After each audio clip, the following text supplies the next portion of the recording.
Hola, muy buenas a todos, ¿qué tal? ¿Cómo estamos? Y bienvenidos un día más a CryptoTempus. En el día de hoy vamos a ver qué es lo que está pasando un poco con el mercado cripto y cómo hay un precio en el que a partir de él, si Bitcoin cae, las altcoins sangran con mucha fuerza, ¿no? Esa famosa purga de la que hablamos en el último vídeo. Antes de nada, agradecer los comentarios del vídeo anterior, de narrativa del mercado por años.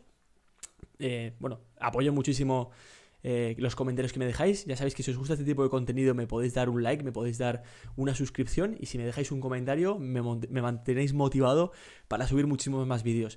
En este vídeo, antes de nada, por responder rápidamente, me preguntaba Angus qué pienso de Polkadot, ¿no? Y entonces voy a comentar un poquito lo que pienso, y es que me parece un buen proyecto, me parece un proyecto con fundamentales sólidos, pero hay que recordar que todos estos proyectos tienen staking, es decir, tú puedes holdear tus criptomonedas haciendo staking y te dan recompensas. ¿Eso qué quiere decir? Que son proyectos inflacionarios. En el caso de Polkadot, no sé si la inflación es de un 25%, se emiten un 25% de nuevos tokens cada año de Polkadot, hasta un máximo, ¿vale? Creo que anda por ahí. Entonces, ¿qué quiere decir eso? Que si estamos en un mercado bajista y no hay demanda y cada vez se lanzan más tokens al mercado, eso quiere decir que el precio puede seguir sangrando durante mucho tiempo. Por eso, como hemos dicho en CryptoTempus y desde este canal y llevamos defendiendo todo el año, las altcoins desde febrero o marzo que comentamos iban a sangrar con mucha fuerza y así ha pasado, ¿no? Porque al final no hay mucha demanda, la oferta cada vez es mayor, por lo tanto los tokens sangran. Me parece un buen proyecto, pero no me parece inteligente meter ahora, por ejemplo, todo mi capital en Polkadot porque perfectamente se puede ir a 2.50. No estoy diciendo que vaya a pasar, pero es una probabilidad. Si seguimos en mercado bajista durante mucho tiempo, no hay demanda hacia el proyecto y por otra parte la oferta cada vez sube más, cada vez hay más tokens dentro del mercado, no es inteligente hacer una compra. Personalmente, como he dicho, me parece un muy buen proyecto en el que yo invertí en el ciclo pasado y probablemente invierta para el siguiente bull market. Dicho eso, espero que te haya contestado, Angus, con este pequeño comentario. De hecho, por poner un ejemplo, hice un vídeo hace unos meses, de hecho hace bastantes meses, en el que hablaba de Cardano, de si era buena inversión comprar Cardano. Y de hecho en ese vídeo, es buen momento para comprar Cardano, hace 5 meses, Cardano en ese momento estaba, a ver si no se pone con sonido, el token, el precio estaba creo que más o menos a 0.50, 0.40, aquí sale la gráfica del vídeo, estaba a 0.49. Podemos ver que Cardano está en 0.31, decía que no era buena inversión por el momento de mercado en el que estábamos, llegó a subir un 10%, llegó a subir un 15%, pero al final los fundamentales casi siempre acaban dando la razón. Si nos ponemos desde donde subí el vídeo más o menos, en 0.49, el precio ha caído hasta el día de hoy un 35%, 36%. ¿Es buena inversión comprar Cardano en 49 céntimos que estaba? Puede serlo a muy largo plazo, pero tienes que saber que tu dinero personalmente puede caer un 60%. En ese vídeo me acuerdo que decía que porque un activo haya caído un 70, un 80, un 90%, no quiere decir que no pueda caer otro 60%.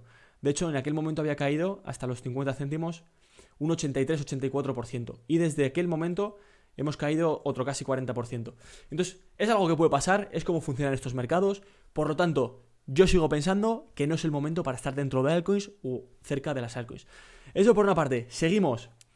Como comentábamos en el inicio del vídeo, hay un punto en los mercados, hay un punto en el criptomercado personalmente, en concreto, en el cual si Bitcoin cae a partir de cierto nivel de precio, las altcoins sangran con una fuerza brutalísima.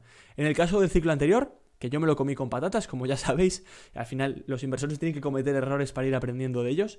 A partir de 6.000, 6.500 más o menos, este rango de precio que tengo aquí marcado, cuando Bitcoin empezaba a caer de esas zonas, es decir, cada vez que bajaba de los 6.500, que bajó en julio, bajó en agosto, bajó en septiembre y ya finalmente rompió en noviembre, las altcoins sangraban con una fuerza espectacular, con muchísima más fuerza de la que sangraba. Aquí hay un gráfico de las altcoins sin contar Bitcoin, ¿vale? Entonces os lo voy a poner un poquito para enseñároslo, porque es muy interesante. Aquí se puede ver, vale, justamente aquí nos sale todo el histórico que me gustaría que saliese. Pero bueno, es muy interesante ver cómo en periodos de 2018, que aquí sí que se puede ver, en esos momentos de sangrado de Bitcoin por debajo de esas zonas, recordad que la línea de tendencia esa de antes en Bitcoin soportaba perfectamente, como podéis ver aquí, soportaba perfectamente el precio de los 6.000. Fijaos, ¿no? Aquí la línea de los 6.500 en el bear market de 2018 soportaba perfectamente. Aquí, perdonad. ¿Ves? Más o menos pues lateralizaba por ahí. Pero es que si vemos el total market cap, todos los activos del mercado, durante esas zonas de 2018, podíamos apreciar que si tú pones una línea de tendencia en niveles de precio parecidos, ya no sé ni dónde tengo la línea, aquí, fijaos que cuando Bitcoin caía a esas zonas, vaya, ¿qué pasaba? En junio, en marzo del 18 y ya finalmente en agosto para luego caer en noviembre? Que las altcoins se devaluaban muchísimo respecto a Bitcoin. Y esto es el momento en el que yo personalmente creo que estamos en el mercado actualmente. Ese momento en el que Bitcoin, cayendo por debajo de esos 6.000 de 2018, que ahora mismo son 15.000, 16.000, devalúa de una forma catastrófica a las altcoins, ¿vale? Esta es mi teoría, esta es mi especulación basada en datos históricos y creo que es el momento que estamos. De hecho, viendo el otro día el gráfico de Bitcoin, me llamaba muchísimo la atención que al verlo en 4 horas, los últimos movimientos desde la caída de FTX, podemos ver lo siguiente. Esperad que borre esto tan feo y esto tan feo. Podemos ver lo siguiente. Aquí Bitcoin hacía un mínimo más bajo, acordaos, 10 de noviembre. Luego el mínimo más alto. Y luego aquí hizo inicialmente otro mínimo más alto, para luego ya desplomarse y caer durante una temporada, pues hacer un nuevo mínimo, ¿vale? Acordaos de esa secuencia. Primero bajo, luego un bajo un poco más pequeñito y luego otro bajo un poco más pequeñito. Es decir, una tendencia medianamente alcista, por ponerlo así con una línea, se veía así, ¿vale? Antes de ya romper, en definitiva, se veía así, ¿no? Hacia arriba. Entonces vamos a ver ahora el total del criptomercado excluyendo a Bitcoin y Ethereum. Vemos que hace el patrón contrario. De hecho, fijaos, primero el bajo de Bitcoin. De repente, otro bajo un poco más bajo. Y por último, hacía, antes de la gran caída, otro bajo más bajo que el anterior. Entonces, fijaos qué interesante cómo justamente, hay que ampliarlo para ver aquí que este bajo es un poco más bajo, sigue el patrón contrario que Bitcoin. Se empieza a desvincular las criptos de Bitcoin y hace este patrón. Cuando en Bitcoin inicialmente hacía ese patrón alcista, hasta que ya hubo un rompimiento.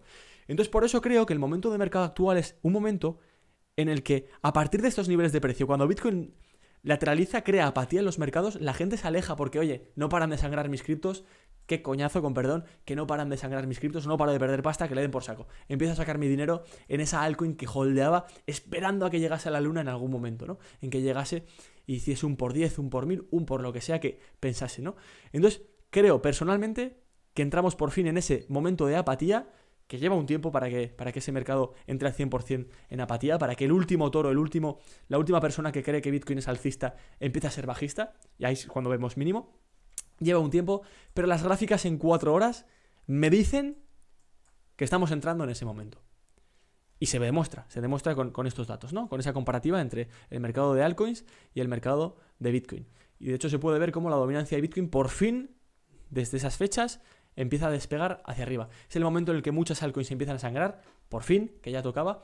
Y de hecho, no hay que pensar demasiado, ¿no? Si vemos cualquier gráfica es bajista, ¿vale? Pero la idea es que si vemos cualquier gráfica contra Bitcoin, vamos a poner prácticamente cualquiera que veáis aquí en este gráfico, es bajista. Por ejemplo, esta de Decentraland, Maná contra BTC, podemos ver que al medio y largo plazo, en un mercado bajista, pierde valor contra Bitcoin, que ha perdido un 77%. Y casi cualquier altcoin. ¿Hay alguna que no? Por ser honesto, hay alguna que no ha perdido todo el valor contra Bitcoin, como por ejemplo el caso de Matic, que bueno, se mantiene un poco pues lateralizando, por esto es contra el dólar, incluso un poco alcista, pero por regla general, lo normal es que las altcoins durante un mercado bajista, y más en estos momentos de precio, pierdan valor contra cripto. Por eso, contestando al comentario de antes, alejaos del mercado cripto, altcoin. Por ahora, acumulamos poquito a poco Bitcoin, nada de esto es consejo de inversión, es lo que yo personalmente estoy haciendo, que cada uno haga lo que crea conveniente, y así es como nos va a ir bien en el medio y largo plazo.